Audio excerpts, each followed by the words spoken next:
I think he knew that I wasn't going to be the kind of person to come to that realization or seek him out. I didn't really care at that point whether God was real or not. I didn't care about my own life, Yeah. much less my soul. The only thing he wanted to talk about.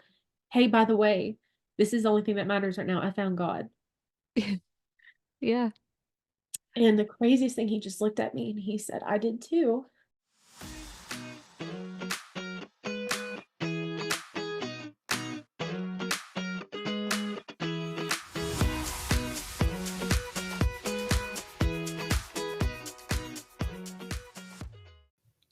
Before we jump into today's episode, I want to remind you of a few things.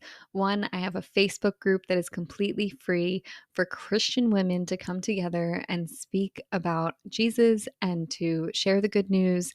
And even if you are not a Christian, but you're seeking for the truth, it's a great community to join to be around women of faith who can share with you why they feel that Jesus is the truth.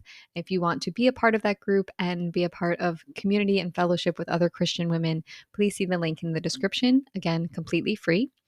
I have another free offer for anyone out there who wants to share the name of Jesus and speak to your family and friends about Jesus, but you feel uncomfortable doing so. You feel a little fearful.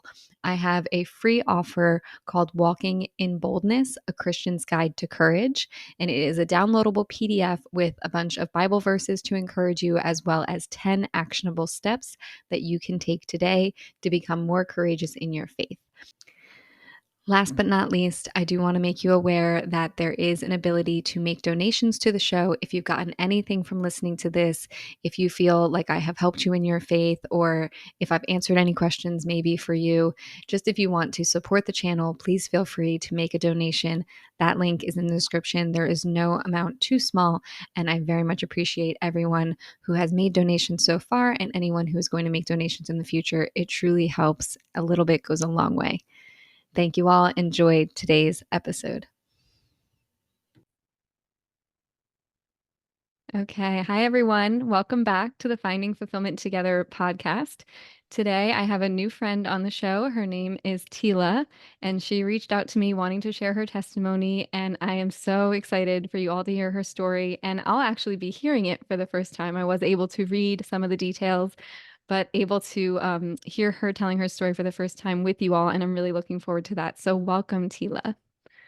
Hi, thank you so much for having me. I'm very excited, a little Yeah. nervous. Yeah, and that's okay. That's okay. I was very nervous the very first time I ever turned on this camera and started talking. But I guess it's worn off a little bit, but I still get nerves every time. So, it's okay. So I would just love for you to kind of start in the beginning, and then as you go along, I'll kind of interject with questions along the way. But if you can start from like your childhood, did you grow up with faith, or what was faith like for you when you were a child? Well, I grew up in the South, so if you did not have faith, you basically faked it because it was kind of expected, you know. It's kind of weird because you grow up with Jesus in church, all of the norms, all of the rituals, and it becomes kind of stale. It just becomes something you expect. It doesn't really grow your relationship. I think that's one kind of downfall to growing up in the Bible Belt. It doesn't give you the chance to really explore your relationship with Jesus. It's just kind of expected from day one. Mm-hmm. It's also why your story was so interesting to me, is like you were actively seeking spirituality and a higher purpose. Yeah. Yeah. And similar though to you, like I did an episode on this, like relationship versus religion, Mhm. because in my mind, I'm not religious. I just have a relationship with Jesus Christ, and it's a totally different thing. It's like I have Right. a friend, and you might not be able to see him, but he's real and he's here. Yeah, Um, absolutely. so yeah, being raised kind of, so you were raised to know the church, go in, be in the church and all of that, but never really had that relationship with him. Okay, so then take us through what happened as you grew older. Did you kind of move away from the church completely? Yeah, so there were times in my childhood that myself and my parents, my family attended church and were very much involved or went every Sunday, but that was the extent. It was the checkbox. It was, Hmm. went to Sunday service. Okay, we're good. Our family's doing what they're supposed to, and it's kind of done. Um, So again, it was just more ritualistic. It was just, oh, we're in the South, go to church. As we got older, we stopped going. Hmm. Definitely when I started college, it was just, I actually went to, vacation Bible school. I did the whole church league basketball, was very terrible at it, but I had a lot of fun. Okay. Um, but yeah, it was just something always in the background. It's like, oh yeah, religion's there, but it has its place, and then you have your regular life. So definitely as I went into college, there was a complete disconnect from that because of course you're not attending church, and you're introduced to a lot of different ideas and a lot of different opinions on higher powers and spirituality or just atheism in Hmm. general, and that there probably isn't really a God and all we have is humanity. Right. So it just as a time, religion and a relationship with any higher power was never really kind of on my radar at all. Yeah. Yeah, I think that's so relatable because honestly, like college in general, I think I understand now more than ever why Christians that are, truly have a relationship with Jesus, that when they have children, that's why they either homeschool them or send them to Christian school and then make sure they go to a Christian college. Mhm. Because if they're not centered on the Lord or not, sound in the Bible, the world will throw so much stuff that is just not aligned with God's word and frankly evil that just steers you completely off track, and that's the world we live in. So that's, yeah, I think most of the world unfortunately gets stuck in that trap, if you're not raised with a relationship with Jesus. So yeah, okay, so college, you kind of do your college thing, right? You don't have Jesus, you're not being led by the Bible. And then what were you studying for in college? So my undergraduate was English Okay. and liberal arts. Absolutely loved it. Still do. Trying to read the classics over. Actually, right now, kind of making a habit out of it. And then my entire purpose in life, even before law school, since I was 8 years old, was to be a lawyer. Mm. So I actually went to law school after. So my graduate school was law school, and I attended in Alabama. Okay. And it was just like checking a box. I took one step, and then it was the next. And I knew exactly what I was going to do with my life. There was no question about it. Yeah. Okay. And then so you did go to law school. Mhm. And what happened from there? I went to law school, spent 3 years, just kind of in a whirlwind. It was very hectic. I actually attended law school during COVID. So Oh, that was a challenge in itself. I was very fortunate to, get through okay. I didn't have too many bumps other than, of course, the pandemic. Um, and then I graduated in 2022. okay. Mhm. Okay. And then you are married, right? So when did you meet your husband through this time? Okay. Yeah, I actually met my husband when I was 19. Oh, okay. Yeah, so we were to he's been with me pretty much every step of the way. So he's a little bit older than I am, Okay. and he kind of was into school, not, he was kind of like, oh, I'm going to college because it's expected of me, but I took it very seriously. So when he met me when I was 19, I was like, I can't hang out this weekend, but if you want to come and study and sit in the corner and be Mm-hmm. really quiet while I study, you can. And he just kind of continued to do that. And he followed me to Alabama and he worked and he helped, support us while I was going through school. So he really has. He's been a huge piece of my life. Mm-hmm. And has he at that time was he religious or Christian? Did he know Jesus? Not at all. Not at No. all. No, his grandparents were very, very Catholic, and his father has always been a great Christian and Mhm. had that relationship. So it was more of a generational thing for him as well. But for both of us, it was just more like, yeah, our parents, our grandparents are pretty into it. We're not, you Yeah, know. Yeah, understand. Yeah, I feel like so many people have that they don't understand, though my grandparents just go to church and they're all about it, but that's just not for me. exactly. Yeah. It's Yeah. complex, but So then from what I know of your story, I know then you took the bar exam a few times, right? More than once. Right. So in 2023 was actually my second attempt. I graduated in 2022. Mhm. Then straight from that, I went into studying for the bar, which was happening in July.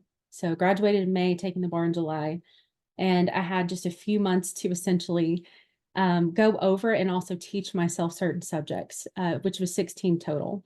Mhm. And it was terrible. You're studying upwards of 10 hours a day. Before Oof. I graduated, they gave us kind of a conference on what to expect mental health wise with this test. So they said, don't do anything stressful. You need to make sure that, you're not breaking up with your boyfriend or trying to move out of your apartment or starting a new job. You could not work. You had to be studying almost an upwards of 10 hours a day for months, almost in complete isolation. A lot of people tend to do online classes Mhm. um, because it's just easier than having to go somewhere in person, and less places offer it now. So it was daunting. So the first time I took it was in 2022, and I unfortunately did not pass. I was very upset because it did take a lot of effort on my part to get to that point to take the exam, and it cost thousands of dollars. Mm. And I was just, I was initially devastated, but then I reminded myself going into it, I knew that my chances were low because of COVID. There were several subjects that I unfortunately just didn't have the background with to maybe pass the first time. So the first time was like, oh, I'm really sad, I'm upset, but okay, let's try this again. Mhm. So then I started studying towards the end of 2022 after I found out that I had failed the first time. And then going up until 2023, that February was the next exam. They only offer it twice a year. So you have to hit it on February or July.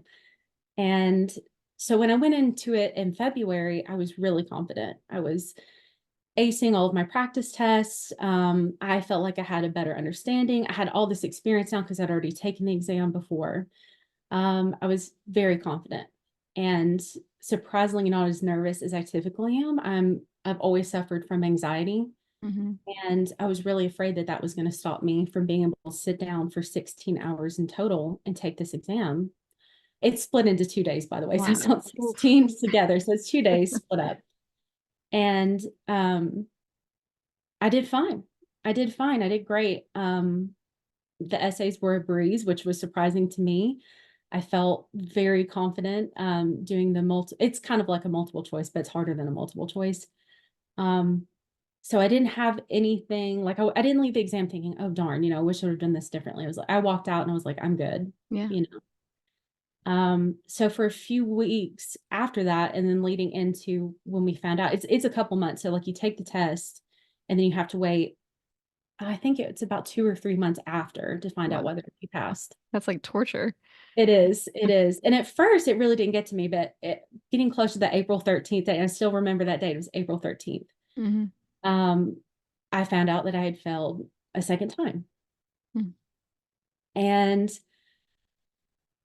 to say I was devastated is an understatement. I lied on the floor. I cried till I couldn't breathe. I was just, beating my legs against the wall. I was beside myself. Um, I had failed by just a few points, Ah, like a few points. I actually got a perfect score on two of my essays and still failed. wow. Yeah, it Oh. was devastating. And I just didn't think I had it in me anymore. I'd put myself through what I felt like was mental torture at this Yeah. point. And I was so exhausted. I was so exhausted. I just didn't think I had it in me to continue. And my husband, because we were married at this time, we got married during law school. He was like, well, this is everything you've ever worked for. This is the dream you've had since you were 8 years old. He's always been my biggest cheerleader. And you really need to just try one more time. Mhm. Just give it one more time. Mm. And it took me weeks. 'Cause I wouldn't even say it. I was like, I don't want to talk about it. I don't even want to think about it. Yeah. It took me weeks to even come to terms of like, okay, I could maybe try this again. And at this point, I was suffering horrible panic attacks. I like my entire adult life up until my early 20s, I'd had terrible panic attacks, heart attack symptoms, feeling faint. Mm, I got to the point though, after failing the second time to where like I couldn't drive my car, I couldn't drink coffee.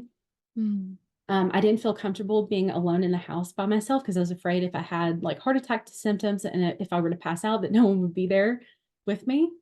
So I was just a mess. And I was like, how am I going to study for the bar in this condition? right.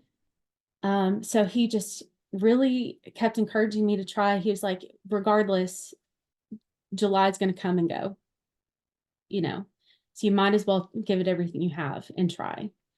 And he convinced me to get into therapy, which I did. My therapist was great. Mm, And I really started kind of getting a little better, getting in a routine, following my therapist's advice as far as, steps to take and, trying to ease back into that grueling process of spending 10 hours a day studying again for the yeah. third time. And just kind of being my mental coach for that. So I got really good into a routine. I started, taking practice exams again, started my online training.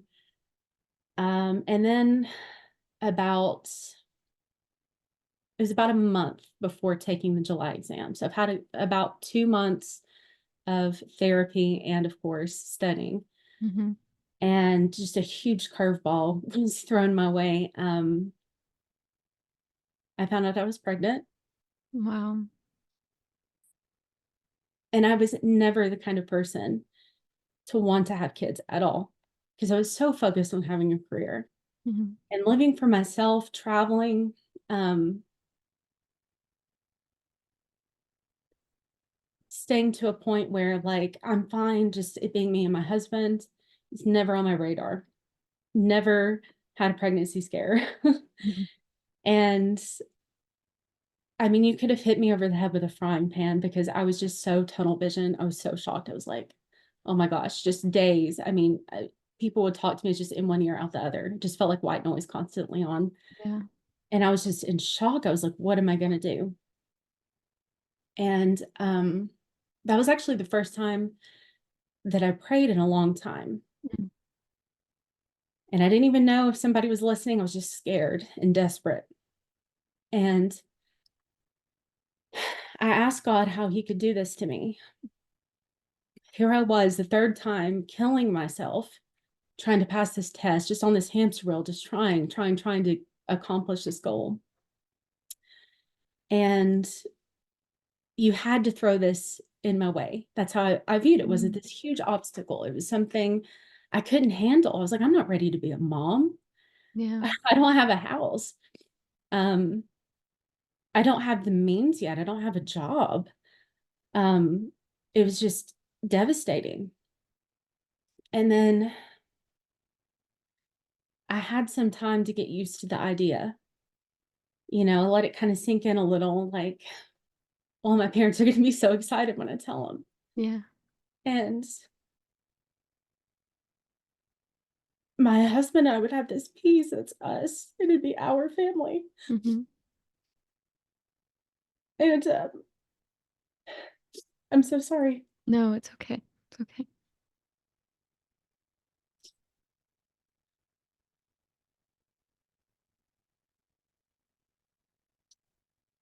Um, but that happiness was short lived because I lost the baby very shortly after that. And Mhm. to this day, everything that's ever happened to me in my entire life, nothing has ever broken my heart more. Um, I'm so sorry. it's okay. It's taken a while to kind of even be able to talk about it. Yeah. As you can Yeah. tell, it's still kind of a sore subject. Yeah. Yeah, I can't imagine. I really can't. Mm, So at this point, I'm just a couple weeks out from the bar and just went through this horrible trauma. mm, Um, I didn't really care about it anymore. I didn't care about anything. Yeah. I laid in bed for weeks. Um, my husband had to force, like, get outside, let's go outside for a second. I didn't want to move. I didn't want the curtains drawn back, anything. And I knew that I was going in the third time and I was going to fail. I knew it Mm. because there was no way a month out, all this happening, having this huge surprise, going through 1 second looking for jobs that would hire a pregnant woman Mm. to losing that baby in just such a short amount of time. I knew I was going in and I knew I was going to fail. And I really didn't care anymore because I had lost what was important. And I Yeah. realized that. And I just felt like God was a million miles away. If he was real, he was a million miles away from me. Mm. And I was too ashamed to pray for any sort of comfort because I was so ashamed that there was even a second that I didn't want my baby. Oh. So I just kind of kept it inside for a long time. I had this horrible sense of emptiness, and I took the exam, left, didn't care what happened. Um, and I just kind of fell into a really deep depression after that because I was already just on the edge as it was and going through this loss. Yeah. And so August of 2023, I just was kind of a shell zombie, whatever you want to call it. Um, and my oldest sister, who lives kind of close by, she really knew that I was going through a hard time and that I was extremely depressed. She had to have known it because she asked me to run this really dumb errand with her. She's like, "Hey, I Mm. have to go to Atlanta for something. You want to come along?" And I really didn't want to, but um, I went with her anyways. And if you've ever been in Atlanta traffic, you know, Uh-huh. it stands still. Yeah, always. It doesn't even matter what time of day it is. No, it doesn't. I mean, and we were there. I think we went at like the worst possible time you could possibly go. Yeah. Had to been around 5 o'clock. Mhm. So we're sitting in the car, bored out of our minds for hours, and we get on every subject you can think of. And one of the topics we discussed was, well, how do you know God's real? And neither one of us were at that point particularly religious. Mhm. It was just more of a, oh well, yeah, there could be a God, but that was about as far as we were both willing to go. Mhm. So we started saying different things. And one of the things I said, well, God's real because, people love their children. Mhm. And I was like, that could be proof of there being a God. And then, we both kind of said, well, that could be biological. That's an animal instinct, right? Mhm. Like we attach to our kids because that's an animal instinct. And we gave a couple different examples of some phenomena that could be explained through science or logic, similar to like the Grand Canyon or just the Yeah. beauty of the world. It just came down to science. Yeah. So by the end of this conversation, I really had solidified what my broken heart had already decided. And that was that there was no God. Mm. And that was really the first time in my life that I wasn't even agnostic. There was no God. Mm. And a couple weeks later, my husband tried to convince me again. He was like, I think you haven't had a real shot to take this exam. And I think you'll regret it. You'll have all these what ifs if you don't try again. And so before this, I'd taken it 3 times now in Tennessee. Mhm. So he's like, why not try Georgia's bar? Okay. Okay. So that's a process you start from scratch. It is weeks of just filling out everything you need to take the test. It's thousands of more dollars that we didn't have. Um, so it was another kind of leap of faith. Mhm. And, weeks had went by. I started filing all this paperwork, getting everything in, all the background checks you have to do, got everything submitted on October 4th. And October 5th, I was arrested. Mm. And my husband was arrested just a few minutes before me. And for the sake of any pending litigation, I don't really want to go into detail about what that was, other than to say the charges are nothing violent, never harmed anybody, Mhm. and did not steal from anybody. The charges are just not based on that. But Mhm.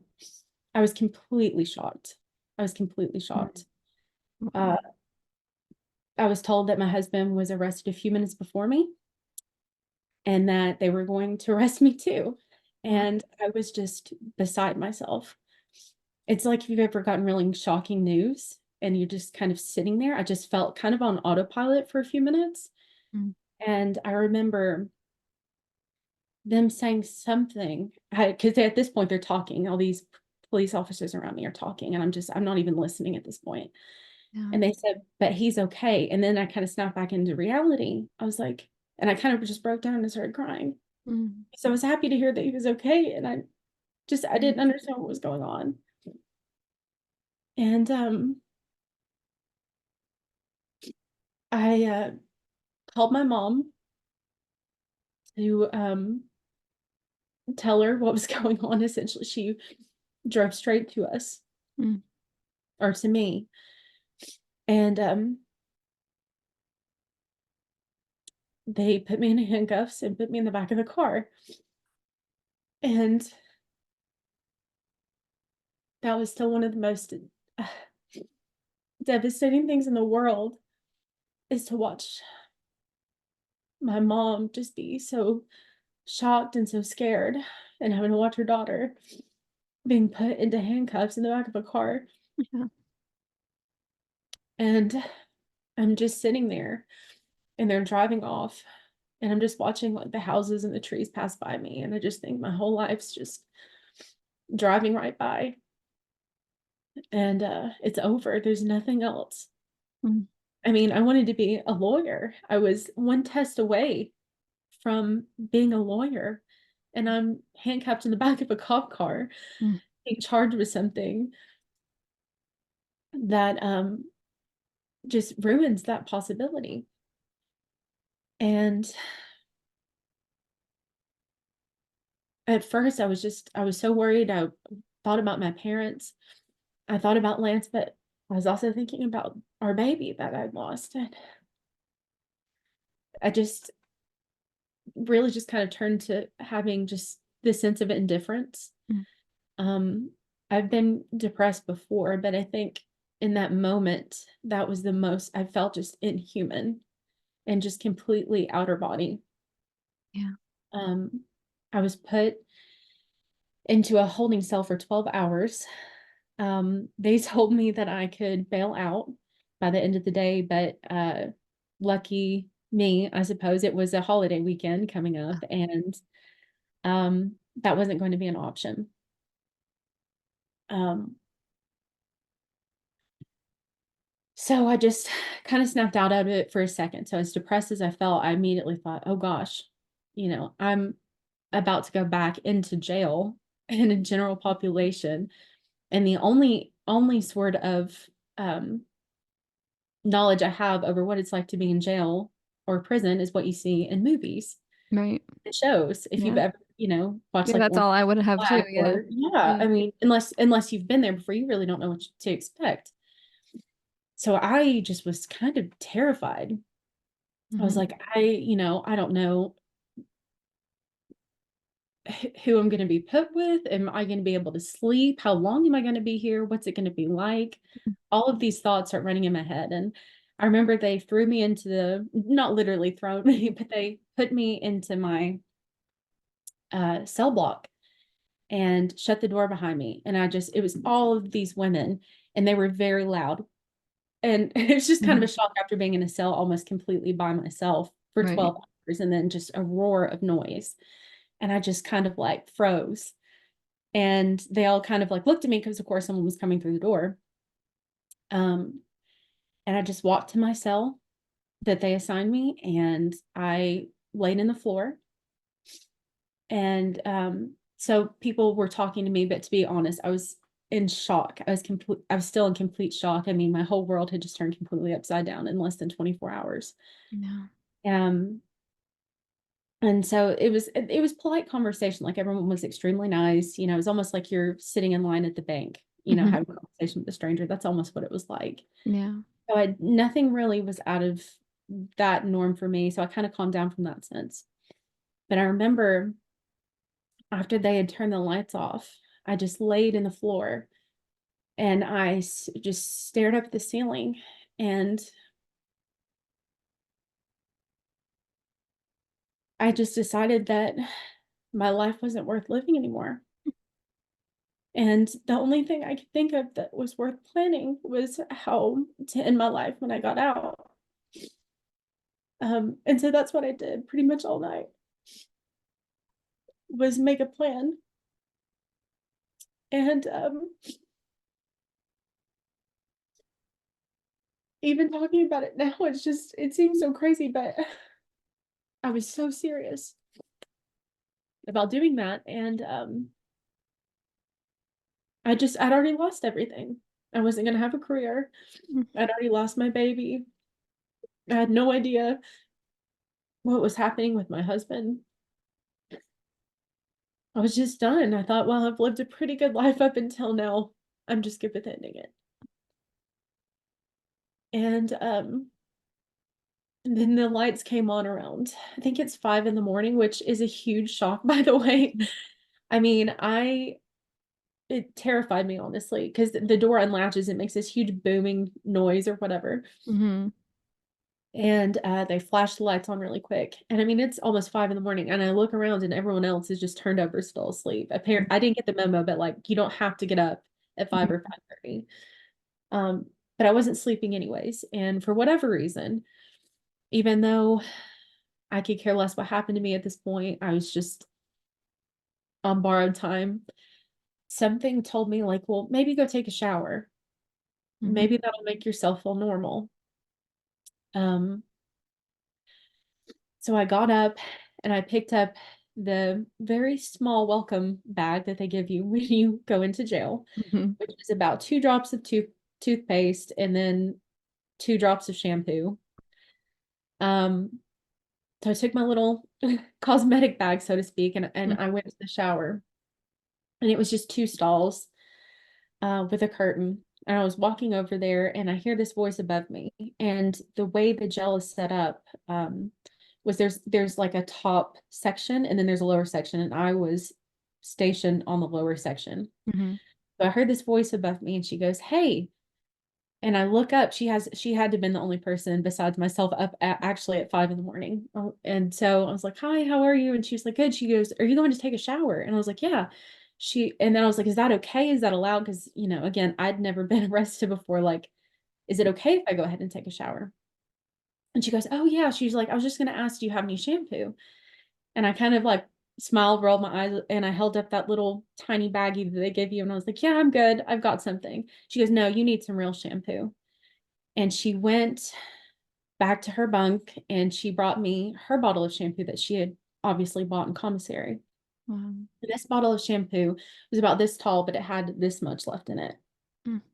I mean, it was just a little amount. And at first I refused. I was like, no, no, I can't take that. I'm not going to take your shampoo. I've got a little bit. It'll be fine. Honestly, I just wanted to rinse off. She goes, "No, you need some real soap. It'll make you feel better." Oh. And I was like, wow, that's so nice. And even though I'd refused twice, she insisted that I take it. So I'm sitting there in the shower and I'm shampooing my hair with this just complete stranger's last little drop of shampoo. And something you have to realize is that it is hard to get anything in there. Mm. I mean, literally anything. They don't even give you a pillow. I had a little towel the size of a square, probably about this big. And that's Mhm. what I used for a pillow.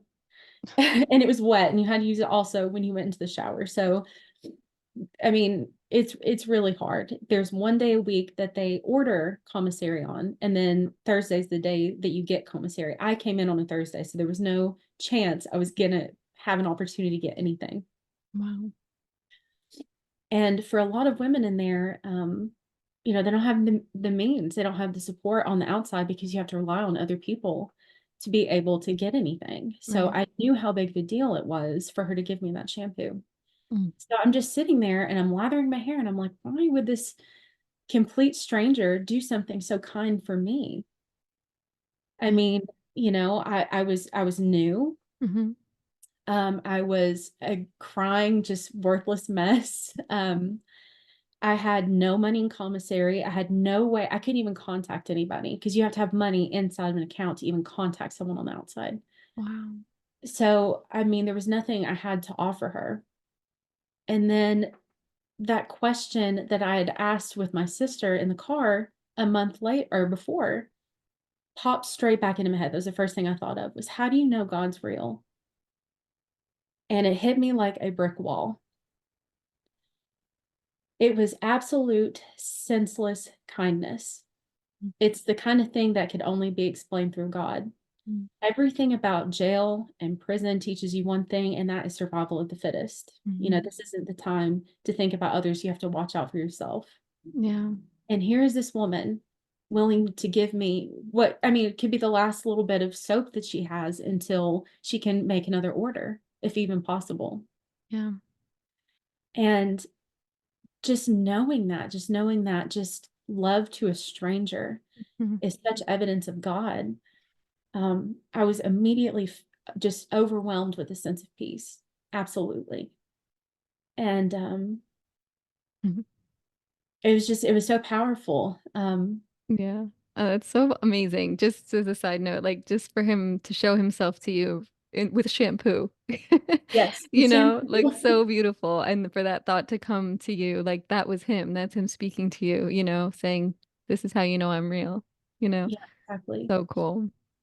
I think he knew that I wasn't going to be the kind of person to come to that realization or seek him out. I didn't really care at that point whether God was real or not. I didn't care about my own life, Yeah. much less my soul. Yeah. So I think he knew that he had to give me away, and shampoo's a good one. Um, and she wasn't the only example. There were several women who were so kind to me. There Yeah. was one woman who let me use her own money so that I could call my mom. Oh, And wow. I just it's so hard because you see that kindness in somebody. And there was someone else who made me earplugs. And Mhm. then there was someone else who gave me a crossword puzzle. And all these things seem trivial, but if you spend any time in jail, I can tell you that they mean a lot. And they mean a lot just to have that little bit of kindness, that little bit of comfort. Mm, And so when I was able to reach my family, I was able to get commissary. Because again, I didn't know how long I was going to be in there. I mean, at this point, it was just kind of up in the air. And I went around to all these women that gave me things. Here, oh, I finally have commissary money. Can I get you something to eat, a drink? Like, mhm. do you need money to call a family member? Anything, anything. Can I repay you? Every single one of them individually that I went up to. You don't owe me anything. Wow. And how incredible is that? Yeah. And Yeah. that's what God does to us every day. Yeah. Yeah. Complete selfless love. It Yeah. is. Yeah. And I begged them to let me. I'm Mhm. like, please, is there not just something that you want? Just nothing. No, you don't owe us anything. Mm. And it's just crazy because, I'm claustrophobic. Mm. I suffer panic attacks. I didn't have anything. I actually went through the rest of my time, which was 6 days in Mm. jail, completely fine. I mean, oh, trust me, I cried and I worried. There were definitely moments of, oh my gosh, what have I got? Yeah. What's going on? Yeah. I had a lot of unanswered questions, but compared to myself before knowing God in that moment, how I would have been, it's two totally different people. Yeah. And when I was released, that love and that mercy, that grace was just amplified when I was able to reach my family. Mm. Um, my mom, she I was so nervous to see all of them.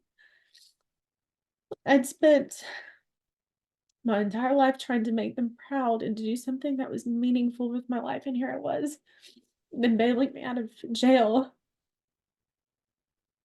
And I came home and she had fixed my favorite food in the entire world, which is chicken and Mm. dumplings. And there was just no questions, you know? Just love. There was no lectures, there was no what in the world is going on. Nothing. They just wanted to know that myself and my husband were okay. And I had a lot to say originally to my husband when we got out. I wanted to yell at him. I wanted to throw something in his head. And just I had a whole speech prepared um as to what he's done or what's going on, questions he can answer, you know, what's happening. Mhm. And the only thing I could think to say to him when we got out, when we hugged each other, is the good news that I had. The only thing I was like, you're not going to believe this. I mean, think about it. Your husband, you know, you're just going about your normal day. This huge catastrophic event happens, and the only thing you want to talk about, hey, by the way, this is the only thing that matters right now. I found God. Yeah. And the craziest thing, he just looked at me and he said, I did too. And his testimony is incredible and it is absolutely beautiful. He is not the kind of person to go on a podcast or feel comfortable telling a lot of people at once, but one on one, he would tell anybody. And it is absolutely beautiful. Wow. And so we were both put in this place together, but separate, and both found God at the same time. Wow. Wow. And Unbelievable. it really was. It's been the craziest situation I think either of us have ever experienced in our lives. And it's just changed us so much. It's made this entirely difficult situation so much easier. Um, one of the things I was really scared when getting out was talking to my dad, seeing my dad. Quite frankly, I would have rather stayed in a cell than have to go around him. He's a big man and he's got a very short temper. Mm. And I'll never forget you know, there was a couple times when I first got out that I just like, hey, like try to say something to him, you know, and he's just like, no, don't worry about it right now. Don't worry about it. So a few days later, when we did get an opportunity to speak, you know, I started going in, you know, trying to explain something, like say something to him. I mean, I was still trying to grasp what was going on myself. And he just stopped me and he said, Jesus does not care what you did yesterday, and neither do I. Wow. And that Wow. came from him. Just it meant everything to me. Mm. Yeah. It was just all this love and this mercy and this selflessness I experienced from not only my family, but complete strangers in such a short amount of time. It just was incredible. It's everything that I needed to hear. Yeah. And actually, the very first thing I read in scripture, this is the Bible that my dad bought me. Mhm. I keep this page mark because this was literally the first thing that I read. And it's First John 4:12. And it said, no one has ever seen God, but if we love one another, God lives in us, and his love is made complete in us. It was the very first thing I read. Wow. It That's amazing. really is. Perfectly describes how you experienced him. It is, and it's Wow. an answer he had right in front of me the Mhm. entire time. He just had to show me. I think if I had read it and none of that had happened, I would have read it and went, okay, Yeah. you know, Yeah. But now you feel it, you get it, yes, you've lived it, you know. yes. And Wow. for that to be the first thing that I read is just insane. And there's I been always so say it's unbelievable, but it is. Like that's just how amazing he is. It is believable. Every day he amazes us, you know. yes, and it's so true. And he's done that so many times for me since being saved. So many times I'm just like, oh, I'm scared, I'm worried, I'm lonely, I'm sad, um, or I just need encouragement or anything. And he always finds a way. He always finds a way in here to tell me something I need to know. Yeah. His word, it speaks to us. You just got to open that book, you know. I know. And I was listening to one of your podcasts and you were talking about how before being a Christian, like reading the Bible, it's like you didn't understand it, you didn't really Mhm. have a reason to. And now it's so different. Yeah. It's like being a part of like the secret club or having this better understanding. Yeah, it's hard. I actually was just talking about this on the last podcast that I recorded is like it is like it's hard to explain to people that don't believe. Right. It's like it's almost impossible. Like how can you possibly explain this if you don't believe it? You know, and that's why it says in the Bible that like, you know, believers will not have the understanding. They have a veil over their eyes. And it's so true because, you know, you and I have experienced going from not believing to believing. It is just like the whole world is new now. The whole Right. world is new, and the Bible especially. It's just the words of God, and they're so beautiful. Like he just speaks to us and tells us how much he loves us. And oh, it's just amazing. Oh my, your story is just, I really want to hear your husband's testimony too. Well, I'll get him to either write it down or maybe talk to you about that Yeah, at some yeah, point. It yeah. really But is I an just, amazing that's story. one of the most beautiful. There's so much of your story. I just had chills the whole time because there's so much that you just, like, it's like you came to the end of yourself. You just lost everything. You literally thought you didn't want to live anymore. And then God came to you and said, I'm here. I love you. Ooh. It's just so beautiful, you know, through people that you didn't even know. And then your family, like you're afraid to approach them and they're just, come home, we love you, you know? Like he was bringing you home and wrapping you in his love. And then for the icing on the top, the cherry on top, that your husband was saved at the same time. Like so beautiful, like It really, so amazing. yeah, and it really is. It's just a night and day difference in my life. Yeah. I think everything that we both have been through in the past year with a different mindset without having God present would be impossible. Mm, And it's so funny because one of the things I heard this recently, and it might have been on a different podcast, but they were talking about, the saying is God doesn't give you anything you can handle. mm, And they were like, oh, no, that's not true. God does not give you anything you can't handle without him. mm-hmm. Yeah. Resonates so much more because Yeah. there's no way I could have dealt with what happened to me in the last year. And I couldn't, obviously, there's proof. I was Yeah. at the end of my rope. I was done. I was Mm. completely done. Right. And he I couldn't pulled you handle out it of it, anymore. and he Yeah. pulled you right out. So curious how now that you and your husband have both come to know God, well, I have a couple questions. First of all, I mean, you spoke of knowing the love of God. How did you know it was Jesus, and how did you turn to Christianity specifically? I think having a background at least in knowing that there might be a God and that Jesus could be your savior Yeah. definitely helped. Also, and it's funny because I've had to kind of question that being, an English major and like reading literature and other texts and everything. Hmm. Since you went through a spiritual seeking before Yes. becoming Yeah. Christian. I feel like I've done that more now that I am a Christian. Mm. Everything Yeah. I have seen kind of has solidified that for me. Um, Honestly, it's the mercy, it's the forgiveness. Hmm. I mean, that is the embodiment of Jesus. Yeah. There's nothing, there's no other religion to me that I have studied or looked at since becoming a Christian that has made more sense than that. Yeah. How do you know that we are not just animals? Mm. And that's exactly how. Yeah. Yeah. Exactly. It's just so amazing. And then so my other question is how, I mean, I know my life flipped upside down when I accepted Jesus. It's like everything is different. I'm a new person. I feel like a baby, like, just crawling around over here.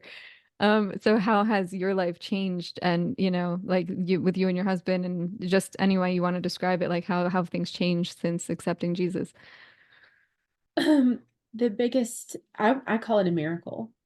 Mm, Because if you know me at all or experience me in my adulthood, I have always suffered from anxiety to the mm, point where I get series of panic attacks. I mean, just horrible, horrible anxiety. I've not had a panic attack since being saved wow. at all. And I do not say that lightly. This has been the most stressful year of my entire life. Mm, I'm facing, a very uncertain future right now. yeah. And I walk with so much more peace than I would have beforehand. And to me, that's just, I think God blessing me, um, and giving me an opportunity to actually work for Him Yeah. by removing that obstacle. I've been able to help some of the women I was in jail with. Wow. I'm pen pals currently with one that I was in jail with, and she was transferred to prison. Mm, She's younger, and just I've been helping her find faith. Um, she actually started her own Bible study within the prison, which is wow. phenomenal. Oh, that's awesome. I'm so proud of her. And I helped another woman. My husband and I both helped another woman when she was released get the help that she needed for drug treatment. Hmm. And it was so fulfilling. I've been able to give my testimony to, I would say, upwards of 45 people now. Oh my gosh. Wow. Amazing. So it's been really great, including my friend who would probably describe herself as spiritual or an atheist, agnostic, maybe. She's Hmm. not a believer of Jesus Christ, who travels in an RV full time. So I've been able to give my testimony to her. And quite frankly, I didn't even have the intention of giving my testimony to her. That was, something I was like, oh, she's not really going to care anyways. I feel like this is kind of more for people who are more inclined to be religious. And Yeah. she really received it, I think. And um, it's just been great. God has done more for my life than I've done for myself in 28 years. In Wow. just 8 months. I've Yeah. never felt more fulfilled. Yeah. Fulfilled. That's the word. That's the word. It's like you just all of a sudden have a purpose that you just didn't realize was there, you know? Exactly. And he's with you all the time. Like you Mhm. mentioned at one point you just felt like you were so far away from him. And even since I've believed, I have moments like that, but I have to remind myself that he's never left. He is Right. faithful and he's always been there. If I feel distant from him, that's on me, you know? Right. That means I have to pray. I have to call him in. I have to read my Bible, sit down and get in the word and just open my eyes because he's there, you know? Mhm. Exactly. Yeah. So, what would you say is a practice outside of reading your Bible? What's something that you do to help kind of boost your relationship or help you feel closer to God? Because, of Yeah. course, reading the word is first, but what's Yeah. something that has brought you kind of into a closer relationship with God? Yeah, that's a great question. And it's a lot of things, honestly. It's I my morning time and I'm actually just today decided I want to be more strict with it. But that's I like structure. So I'm planning on I already get up and I read the Bible at first thing in the morning. But I want to like spend more time with him. I want to like make a conscious effort of waking up earlier and really like sitting in prayer and worship, put on worship music and like really just be with him, like say, I'm here, fill me with your spirit, and then get into the word, like give myself 2 good hours in the morning. So I haven't been doing it that deeply, but I really want to. So I do get up every morning and read the word and I pray every single morning. But then also the other big thing for me is finding Christians that I can talk to on a regular basis, like that fellowship and really reaching out to them more. Like I now, since I haven't been traveling now for a little bit, I have a church that I've been going to on a regular basis, and I've been going on Wednesday nights for a women's Bible study, and I'm meeting more people. And even just this week, I have two get-togethers with two different women from the church, and just forming those relationships with other people that understand. It helps so much, I think, to deepen the relationship with him because you kind of can experience their relationship with him and learn from them. Um, and even at night too. Like for me, it's first thing in the morning and last thing at night is taking that time to be with him and pray and whatever's on my mind. And if I'm going through anything that's causing me stress or worry, or if I'm getting upset about something, I will literally get down on my knees and just say, please help me, and so just inviting him into every part of my life as much as I can. Um, and like really looking at it like I have this friend who's there to help me. And he's also a father, it's just amazing. And even when you mentioned that your father, said Jesus forgets everything you did yesterday, and coming from your father, that is just so powerful. I love that so much. But yeah, that's a really good question, and that's kind of where I'm at with it. It's really a big part of my life these days. Yeah, of course. Yeah. Yeah. It's just like any other relationship, you have to maintain it. Yeah, exactly. Exactly. And I think for me now, I have met people all over the country, but now having people local that I can spend time with is has been really nice for me to kind of start cultivating those relationships, especially with women. It's just nice to have that, like to hear their stories. And a lot of them have been with Jesus way longer than me. I'm so new. Right. So to understand how their relationship has changed over time, and then to watch how they raise their children too, that's a really amazing dynamic. Because it's hard to raise children in this world as a Christian. You want to protect them from everything, and that's really hard. Right. Well, I think it's just, talking about that, that's something you never can protect your kids from everything, but it's preparing them for when they are out in the world, when they are experiencing evil or bad things that happen to them, is how are you going to react to it? Because that's all you can really do. Yeah. Yeah, exactly. And then teaching them to be close to God and to be reading their Bible so that they have the discernment to know what's with God and what's against God. Yeah. But yeah, okay, so what's next for you in your life? How are you building your relationship with Jesus, I guess? Well, I am also a part of two different Bible studies. One meets kind of during the school year. It's around a bunch of retired teachers, so they very much like their summers. And then it's a very big deep dive. They do a almost an academic lens when studying the Bible, and Okay. it's so interesting. It's Wow. so interesting. Yeah. Mm. And it's really interesting the things that you wouldn't even find, like, okay, Revelations, for instance, is not something that's discussed a lot. It's kind of Mhm. brushed over. If you've, been to church, like that's people talk about it as like, okay, it's coming, so be prepared, but that's the extent. So, like, one of the things that we discussed was kind of the timeline Mm. and what that kind of looks like. And it's so interesting. Yeah. Then Yeah. I'm involved in another group that does social work. Oh, Um, and they are just a group of incredible women who are absolutely devoted to helping others. cool. And actually, both groups minister at the jail. Oh, wow. I love And I that. never had a chance to meet any of them when I was inside. I actually left the same day that they were going to minister that night Mm. because they came on Tuesdays. And that's actually the reason I got involved with them, because I felt so strongly about my experience that I wanted to give my testimony specifically to women who weren't incarcerated of any kind. Yeah. Um, and unfortunately, because of my current situation, I'm not able to. I'm not able to go and do that. And it makes sense. I mean, obviously, that's a safety thing, not that I, would do anything, but Right. um, I hope that when this gets resolved one way or another, I'm hoping that I get that opportunity to go inside you know, it- Yeah. give my story to these women and go with the women that I studied the Bible with.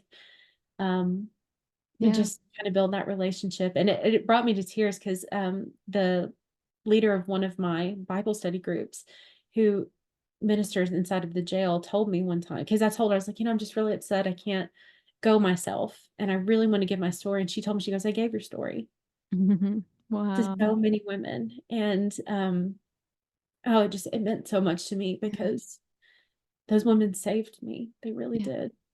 Oh, that's awesome. And isn't it amazing how you just all of a sudden you want to share with everyone. You want to give because the more you share your testimony, it's hopefully going to touch someone's heart and bring them closer to the Lord. Exactly. You know, it's just giving and how can I help and how can I give back? And it's just a beautiful place to be individually and in the community, you know.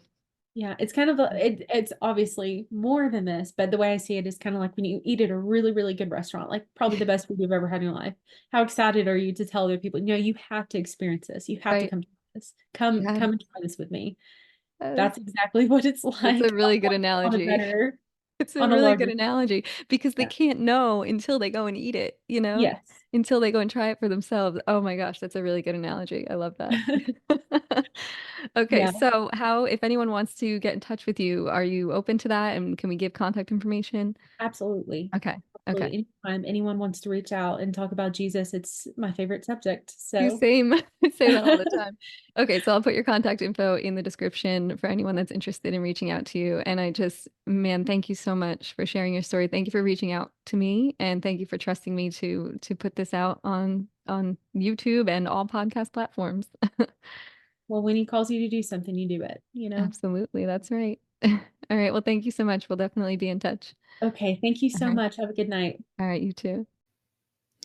Thank you so much for staying to the end of this video. I just want to say that if you have any questions whatsoever about Jesus, about faith, about Christianity, and you just don't know where to go or who to ask, my inbox is always open. I am happy to talk to you no matter where you are. If you're angry, if you're frustrated, if you're accepting Jesus and you're excited and you just want someone to talk to, please email me. My email is in the description.